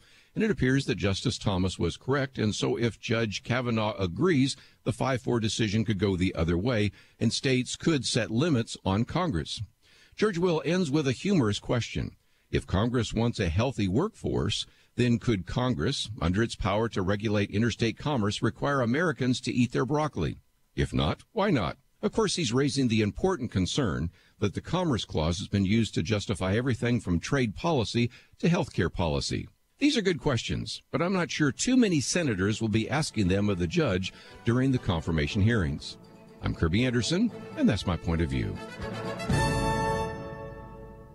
Take Kirby and the Point of View team with you on the go with the Point of View app. Search for Point of View Radio at the Apple or Google Play stores. You can watch a live stream of the show on Facebook or YouTube at Stacey on the Right. Now, back to the show on American Family Radio and Urban Family Talk. I do want to say this. This business of my being this Cosby guy who got shamed for working at Trader Joe's, that's going to pass. That's going to, in some measure of time, that's going to pass away. But I hope what doesn't pass is this idea that people are now thinking, this rethinking about what it means to work. The honor of the working person and the dignity of work. And I hope that this period that we're in now where we have a heightened sensitivity about that and a reevaluation of what it means to work, and that a reevaluation of the idea that some jobs are better than others, because that's actually not true. There is no job that's better than another job. It might pay better, it might have better benefits, it might look better on a resume and on paper, but actually it's not better. Every job is worthwhile and valuable, and if we have a kind of a rethinking about that because of what's happened to me, that would be great. But no one should feel sorry for me, either from a positive or a negative perspective. I've had a great life. I've had a great career, and I've had a career that most actors would really would die for. So no one has to feel sorry for me. I'm doing fine. So, first of all, how fascinating is it that we had Dr. Jeffress on to talk about his book, which talks about work, excellence, all of that, and it's out today. It's just released today. And then you have this story that has been kind of percolating and developing, resulting with him having this interview this morning where he talks about this. Jeffrey Owens talks about this on the Today Show, and he says there is no there's no bad work. Now, there are jobs that you may not ever intend on doing for the rest of your life. There are interim jobs that you take where you're like, I just have to take this. I got to take this. I have to make this money. And as long as the job is legal and morally upright, there's no bad work. We not only deserve to have this conversation about that, but we deserve to push that as a narrative, not just to other people who are maybe working in jobs, I can't believe, you're maybe doing trash collecting or something like that. That's an honorable job. We need people to organize and collect refuse. There's a television show called Dirty Jobs, and Mike Rowe is the host of that program. And I actually got to meet him at the set of the Huckabee show when I was on that program, and it was pretty amazing to meet Mike Rowe. And he's the kind of person who not only does he love people who work dirty jobs, but he has a lot of respect for them, and he loves getting in with them and doing what they do for the interviews. He attempts to do what they do. It's honorable for all of the people who contribute to our society working to know that there are no dirty jobs. If we didn't have this idea that some jobs were so much more honorable than others, then you wouldn't see so many people who are out of work because they just don't, I can't do that. Yes, you can. If you need to earn money, you can do it. You can do it for a while. You can do anything for 6 months to a year. You can do any job for 6 months to a year. I'm telling you, you'd be surprised how you just settle in. And after the initial feelings wear off and you start getting those paychecks, you're like, okay, now I got to plan my way to the next deal. It happens. It's fantastic. So I've been a few people who've been commenting on the quarantined airplane. The details that I read are that, first of all, some of the crew were sickened, and they were treated right there at the airport because they sent ambulances and things. But there's 19 people who were actually passengers who were sick, and apparently they traveled to Mecca. There's some kind of flu outbreak in Mecca, and from there they traveled to Dubai because there are no direct flights into the United States from Mecca, and they traveled from Dubai to the United States on this double-decker 500-person capacity jumbo jet. And 9 of the people who deplaned eventually, after the CDC and all that good jazz were called, refused treatment. Now, I'm not sure how you can come to America and be sick on the plane. The plane is quarantined, and then when they want to treat you, you can say, I don't want to be treated. I don't even know how that's possible, that they aren't forcibly taken into custody because they might be carrying a contagion. Anyway, so that was something that people are commenting about, and I wanted to, do the thing here and cover that story. So there's another big story out today, and it's so annoying, and I'm going to cover it here because we need to get a few things out into the open. First of all, Bob Woodward has written a book called Fear, in which he interviewed not only the president for a few minutes, but he interviewed a bunch of people from the Trump White House, and he's attributing quotes to them that they are denying. John Kelly has denied what's in there. Mattis has denied what's in there. They're denying it because it reads like some kind of Hollywood tell-all book about President Trump and his administration and how he's incompetent, he's mentally incapacitated, and all that same tired, worn-out tripe that keeps getting trotted out about the president. Now, I don't place any credibility in Bob Woodward writing a book about the president because he openly hates Donald Trump. But now, someone, and I'm using the word someone accurately here, you guys, some individual has actually written an op-ed, and the New York Times published it anonymously. They claim that the individual who wrote the op-ed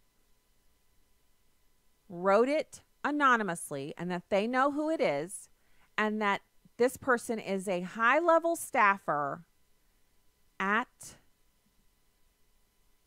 the White House. The title of it is, I Am a Part of the Resistance Inside the Trump Administration. Now, please, let's look at timing here. You've got the Kavanaugh hearings happening this week. And the Kavanaugh hearings are a bit of a sham because we all know the Democrats are all going to vote against. A couple of Democrats, to save their skins for the November election, will vote for. But the votes to confirm him on a simple majority vote are there, with the replacement of Senator John McCain, who has unfortunately passed away, with his passing, and Governor Ducey of Arizona replacing him with Senator John Kill, who had retired but is coming out of retirement to serve out the remainder of Senator McCain's term or until December recess, whichever they actually finalize. That means that the votes are there. So, yeah, the hearing has to be had, but we all know what's going to happen. So what do the Democrats do? They orchestrate. First of all, you got the timing of Bob Woodward's book coming out and the media firestorm that they're trying to create about that. If you're like me, you've learned very little about the book because you're not interested in it. I've read almost nothing about it except the rebuttals directly from the White House press office. And then you've got this now anonymous letter, curiously timed for the week that Justice Kavanaugh is in his confirmation hearings. So the subhead here is, I work for the president, but like-minded colleagues and I have vowed to thwart parts of his agenda and his worst inclinations. I read the whole thing. I skimmed through it. At the bottom, it says the writer is a senior official in the Trump administration. Also, at the top of the piece, the Times today has taken the rare step of publishing an anonymous op-ed essay. We have done so at the request of the author, a senior official in the Trump administration whose identity is known to us and whose job would be jeopardized by its disclosure. We believe that publishing this essay anonymously is the only way to deliver an important perspective to our readers. We invite you to submit a question about the essay or our vetting process here. So here's the deal. This can have the intended consequence of turning members of the Trump administration on each other as they all try to figure out who's written this anonymous essay, which may or may not have been even written by someone in the Trump administration. It could be a complete fabrication. Now, I know you might be thinking, well, are you saying the New York Times might have completely fabricated this? I'm saying it could be. It could be that a unicorn wrote this with its unicorn horn. A unicorn horn that the unicorn dipped into, ink and hand wrote and then had it transcribed by another unicorn who used its hooves to type it out on the computer. Or it could be that the unicorn who wrote this with their unicorn horn dipped into black ink also had dictation software on their MacBook Pro, and after writing it out, read it into their dictation software and sent it over to the New York Times. It is just as likely, since unicorns are not real, but could be real just as real as this op-ed could be real, that some individual who really hates Donald Trump and really, really wants to, see him no longer be the president is working together with someone at the New York Times to get this published because it could damage the Trump presidency. Or it could be the unicorn. I'm thinking it's the unicorn. Anyway, so here we are. We've got this going on. this so-called,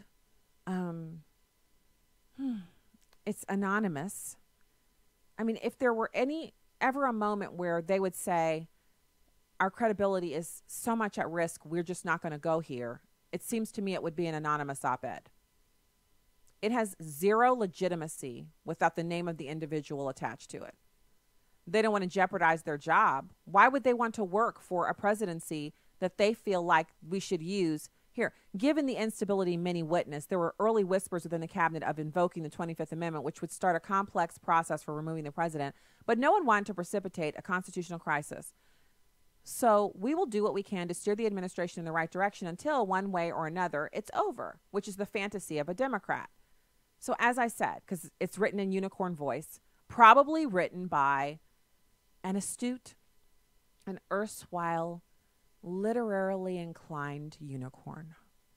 A unicorn of a certain age. A unicorn who has spent the additional funds on a MacBook Pro and dictation software. A unicorn who, in the big scheme of things, is just as good as, or even better, dare I say, than an actual human being who's employed by the White House as a senior member of the Trump administration. Moving on. So now I want to listen to Senator Graham. He goes in on the issue of choosing Supreme Court judges. And he makes the point that President Obama made that all of us, I mean, I know for myself, when I heard Barack Obama say elections have consequences, I clenched my fists, I gritted my teeth, but I had to admit he was right. If you don't win, you don't get to pick. He won, he got to pick. He picked the most liberal justices on the face of the planet, and the Democrats were like, well, it's our turn. Now that it's the Republicans' turn, the Democrats are calling for some moderation. They want someone else. They want to postpone the process. They want to suspend the hearing. They want to do anything they can to stop this madness. You can't have another pick, but they can. Here he is, number 4. And I'm here to tell anybody in the country who listens that this is so hypocritical of my friends on the other side. When it was their president, Kavanaugh was right.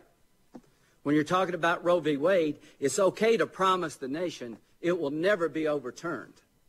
It's okay to pick a Democratic staff member of this committee, but it's not okay to pick somebody who's been a lifelong Republican. People see through this.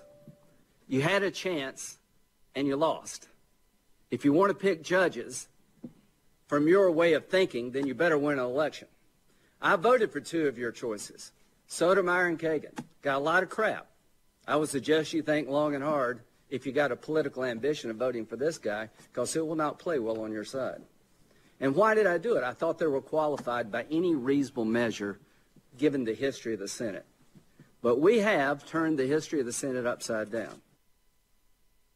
So he makes a good point there. And one more thing, I'm on the Periscope live stream, and someone in here, fast guy, he said Omarosa probably wrote it. Wouldn't that just be interesting? I hadn't even considered that.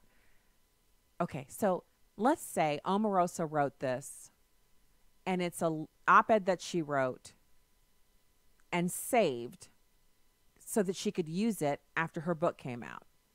She gives this to them, and she was a senior administration official in the Trump White House.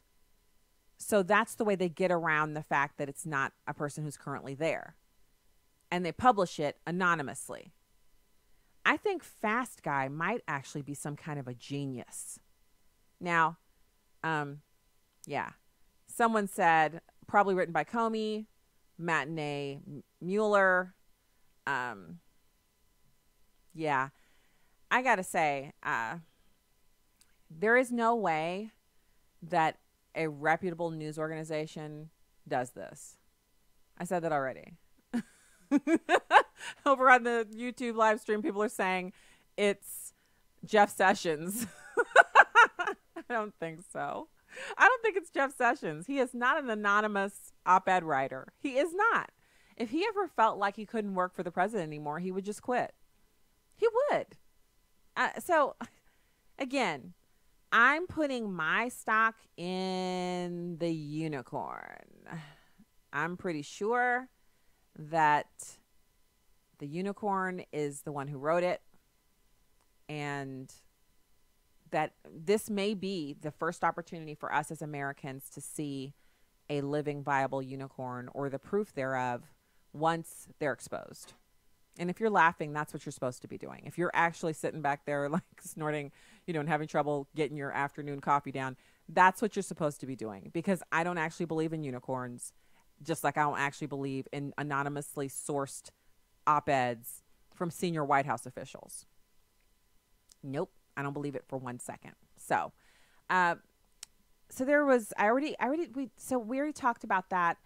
Really, just it's the craziest thing ever. This op-ed, the craziest thing ever. This the transgender dysphoria outbreaks, these rapid onset outbreaks, that happening. I already posted the link for you so you can share it, read it and share it, print it out, talk to your kids about it.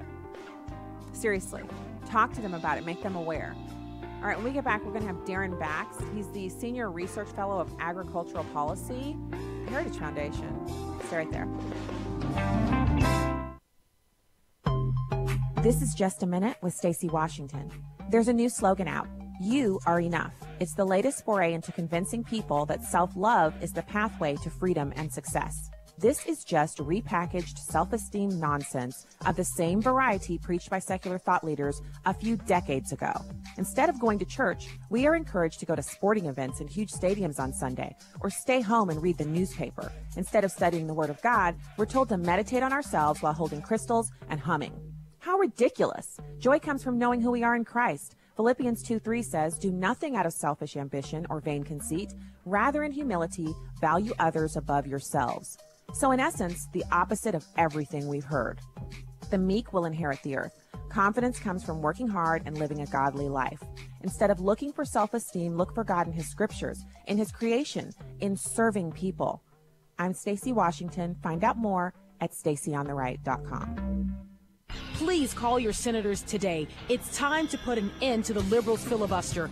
Tell your senators to switch to a majority vote and defund Planned Parenthood now. Call the Capitol Switchboard at 202-224-3121 or go to afaaction.net. Again, call 202-224-3121 and tell your senators to switch to a majority vote and defund Planned Parenthood. Your call will make a difference. Hi, I'm Larry Nix with Defining Moments. Join me every Thursday from 6 to 7 p.m. on Urban Family Talk. We talk to people of all ages, stages, phases, and places. From all walks of life, background, and cultures about serious matters, life-altering encounters, second chances, and even how to face life moving forward. Sometimes you hear us get emotional, sometimes you hear us laugh. But more importantly, you'll hear the truth that will set you free. All on Defining Moments every Thursday from 6 to 7 p.m. on Urban Family Talk. Donald Trump's America. Fox News has learned that an Iranian company called Kashmir Air used 2 civilian aircrafts to transfer what is being said by Western intelligence sources to be Iranian weapon components to fighters in Lebanon. The first flight taking place July 9th, departing from an Air Force base in Tehran, stopping briefly in Damascus, Syria, before landing at the Beirut International Airport. One regional intelligence source telling Fox the Iranians are trying to come up with new ways and routes to smuggle weapons from Iran to its allies in the Middle East, testing and defying the West's abilities to track them down. The significance of this story coming as we know that Kashmir Airlines currently has 3 members on its board from the Islamic Revolutionary Guard Corps, a group that is currently under sanctions by the Trump administration. I urge our allies to join us in taking strong actions to curb Iran's continued dangerous and destabilizing behavior. In Jerusalem, Trey Yingst, Fox News. Welcome back to Stacey on the Right on American Family Radio and Urban Family Talk.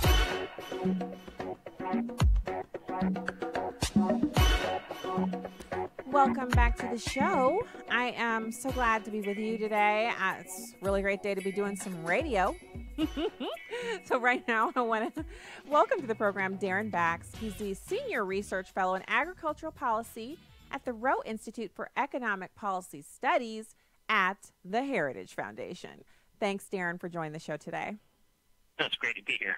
So your title is a mouthful. So you probably write those awesome papers that I love to read and peruse over. And sometimes I'll leave one on the table, and then one of my kids will go, "Why did you leave this economic research paper on the table about blah?" And I'm like, "Did you read it?" So let's talk about this. This is the Farm Bill, which most Americans pay very little attention to. But I feel like it's super important because if we had some conservative policy kind of to direct our legislators on the Farm Bill, we could really save a lot of money and help a lot of Americans.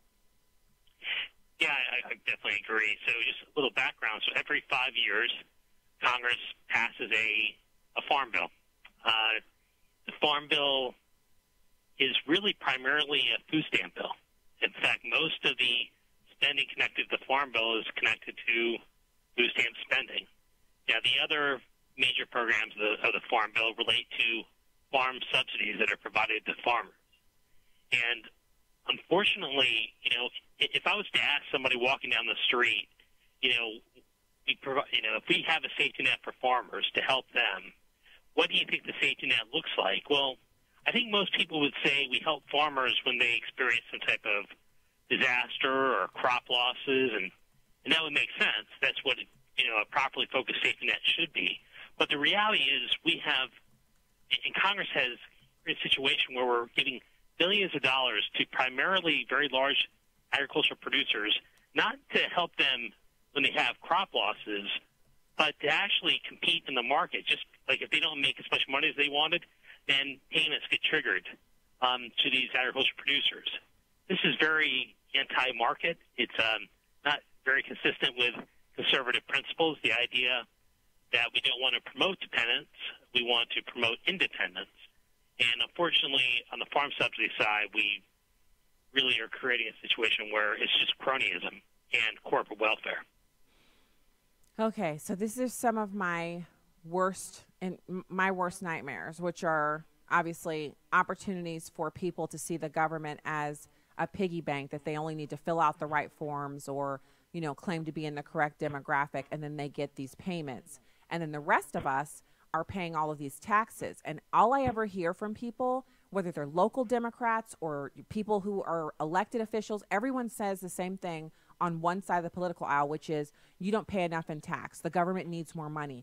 We need to be able to provide X. This farm subsidy thing is a pet peeve for me. My mom's father and mother, they owned a farm, and they worked they worked themselves into the grave, really, on this farm. They supported a family of 7 kids on the farm. The kids also worked on the farm. And it was really fantastic because they were landowners, but they never got in on the kind of big farming subsidy wagon, that type of thing, because during the time that they were farming, it was very hard to get those kinds of things if you weren't politically connected. So here we are nowadays where, obviously my grandparents have passed away. The farmland is no longer in our family, but we still, as taxpayers, my parents paid these taxes. I'm paying these taxes now as a taxpayer, and I find it ludicrous that we don't just completely overhaul this and fix it so that it's no longer a way for certain special interests to get payments from the government for doing nothing. Yeah, I certainly agree. And what's interesting is that most farmers really, they don't get subsidies because most farmers, most commodities, like fruits and vegetables and livestock, and most of the ag production doesn't really get subsidies at all, or if they do, it's very small. Where a lot of subsidies are coming, or they're going to about 6 commodities. Congressional Research Service has said that 94% of farm program support goes to just 6 commodities, and that's corn, wheat, rice, soybeans, peanuts, and cotton. So they're getting almost all the money, and they're not just getting money through one subsidy program, but through multiple programs. And they're not getting the money to help them when they experience some type of big disaster, but they're getting the money basically to help them compete in the marketplace, just like the mom and pop shop down the street has to compete in the marketplace. It's gotten to the point where these ag producers have become dependent on the government when their revenue is lower than expected. And we're spending billions of dollars to help them to do what they should be doing on their own, which is to compete just like every other business does. So I understand the sympathy for farmers and ranchers, but we can't let that feeling of sympathy and concern and respect for farmers and ranchers to kind of blind us to the fact there are some very bad public policies that exist that force taxpayers to spend billions of dollars in a wasteful manner to people that really don't need the money. So what is the solution? How do you, because for listeners to the program, they're thinking, okay, well, now I get the problem. On the part of the farm bill that is farm subsidies, what's the conservative solution to that? Well, I think a big part of it is to try to reduce the dependence on government, to provide assistance at most, to provide assistance to farmers when they actually do experience crop losses, not to think that they can't compete in the marketplace. I don't know why there's this kind of lack of faith in farmers that they're somehow not as sophisticated of business people as other business leaders that are out there. They are. They're very sophisticated, and so is agriculture. So there's various farm subsidy programs, and there's some, at least in the initial steps, some common sense steps that can be taken to try to not to reduce the cost, but also you still have a safety net for farmers, but you just want to be duplication, reduce duplication. They don't need multiple programs to assist them. How about just pick one bad program instead of having multiple programs? That at least would be a step in the right direction. Okay, so then the other portions of the bill, because you did mention them at the very outset of the interview, you talked about that the huge portion of this farm bill, we hear farm bill, we think obviously farmers, whatnot, but a huge part of it is food stamps. It's the food stamp program. So what you're suggesting in your piece at heritage.org is stronger food stamp work requirements. Let's talk about that. Yeah, what's interesting is that even as unemployment has come down, the number of food stamp recipients has not really come down like you'd expect. Over the last 10 to 15 years, the number of food stamp recipients has gone up drastically. I mean, like tripled, basically. And the costs are just massive. And some of that can be attributed to the economy back in 2008, 2009, but the economy's gotten better, but we haven't seen the same kind of response. We haven't seen the food stamp rolls come down. And the problem is that, if we're providing money to these individuals, there should be a reasonable expectation that they work or look for work. And again, it goes back to the idea of dependence and not trying to create dependence. If we should be trying to promote independence and encouraging people to actually work and flourish on their own, not to create a situation where they're looking to the government to help them.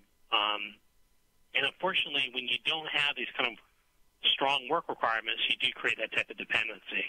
So the House has some strong work requirements. Certainly my colleagues that are food stamp experts here at Heritage would argue that, you can go do a lot better with the work requirements, but it is a step in the right direction. And unfortunately, the Senate does not address the work requirement issue. So right now, the House and the Senate are working out their differences. So the House passed their farm bill, the Senate passed their farm bill.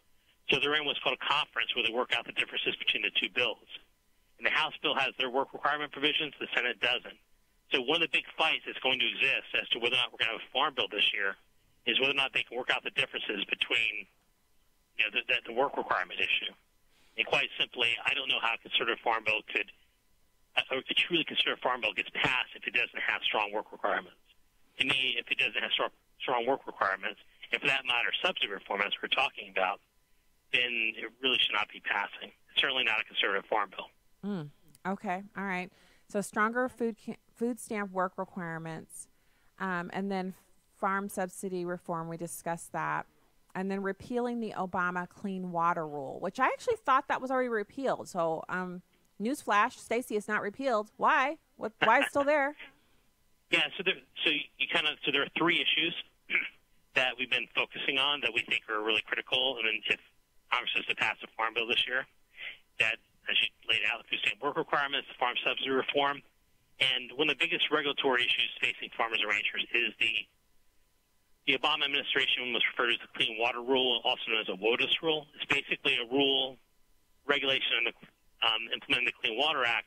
Basically, the Obama administration is trying to regulate every water imaginable, from man-made ditches to what most people consider to be dry land. The Trump administration has taken action to get rid of that rule. The problem is it's not that simple because the environmental groups are going to sue the Trump administration, which they have. And unfortunately, one of the courts has said that the Trump administration should not have delayed the enforcement of the Obama rule, that they didn't do it properly. So the WOTUS rule, that Obama rule, is in effect for about 26 states. In about 24 other states, it's not in effect because there's an injunction that exists. So for some states, the WOTUS rule technically is alive and well. That might surprise people. And until, quite simply, I think Congress needs to, first of all, Congress needs to take action anyway to define what waters are regulated. Because even if the Trump administration came up with the greatest rule in the history of rules, a future administration can get rid of that rule. So ultimately, we'd want Congress to define what's regulated. But the problem is with this court issuing, basically saying the WOTUS rule is alive and well in these states, it's made it a real necessity for Congress to take action right now to make it clear that the Trump administration should be allowed to withdraw the Obama rule. If nothing else, so they can create a new rule to clarify what is actually covered in the Clean Water Act. Until then, farmers and ranchers are really going to have a lot of confusion, and they already had confusion regarding this rule. Now that's really problematic because, like I said, in half the country, the rule actually is in effect. So it's a mess. And Congress really, if they're going to pass a farm bill and address issues impacting farmers, you need to address the regulatory issue that impacts farmers probably the most, and that's this WOTUS rule. So speaking of, because it's 3 parts, and people are commenting that they can't believe that the farm bill is about food stamps. So we're all in the same boat. Like, whoa, what's so? Do we have illegal immigrants getting food stamps? It's because that's a question that people are wanting answered. That's something I was just thinking about earlier. I'm sure that we probably are. That's something that needs to be examined as well, but I don't want to say that I have some great data on anything like that. Yeah. But I just provide some context on the food stamp issue, just about the cost. So each year this farm bill costs about, it's about $85 to $90 billion a year. About 70 to 80% of those costs are food stamps. So this is really almost pretty much all food stamps. It's about 20% or so, 25% is related to agriculture. Oh, my goodness. So first things first, and I know you have 3 fantastic suggestions, and I support all 3 of the suggestions in your piece at heritage.org. But shouldn't the first thing we do is rename the farm bill the food stamp bill? I agree. I do call it the food stamp bill sometimes. One of the things we have I've recommended is that the food stamps had no business being in this bill, and there should be separate legislation to address food stamps, and then you have another bill that should address the farm programs. And unfortunately, what they do, it's a political reason why they're combined together. The idea is, from the politician perspective, is to get these programs passed by creating this kind of log rolling, getting these different interests together, so that you get these bad programs through. And what happens is you can never reform the food stamp program, and you can't reform the farm subsidies because you have these interests combining these very different programs together. So it's done for political reasons. It's not a good policy reason. And really the reality is we should be separating these out so that we can actually reform these programs. Another fantastic interview from someone from the Heritage Foundation, one of my favorite organizations. Thank you so much for joining us today, Daren. Senior Research Fellow in Agricultural Policy, Rowe Institute for Economic Policy Studies at the Heritage Foundation. Fantastic work. Thank you, sir. Thank you. All right. Talk to you again soon. Have a great week. We will be back with more tomorrow. God bless you. Have a fantastic night.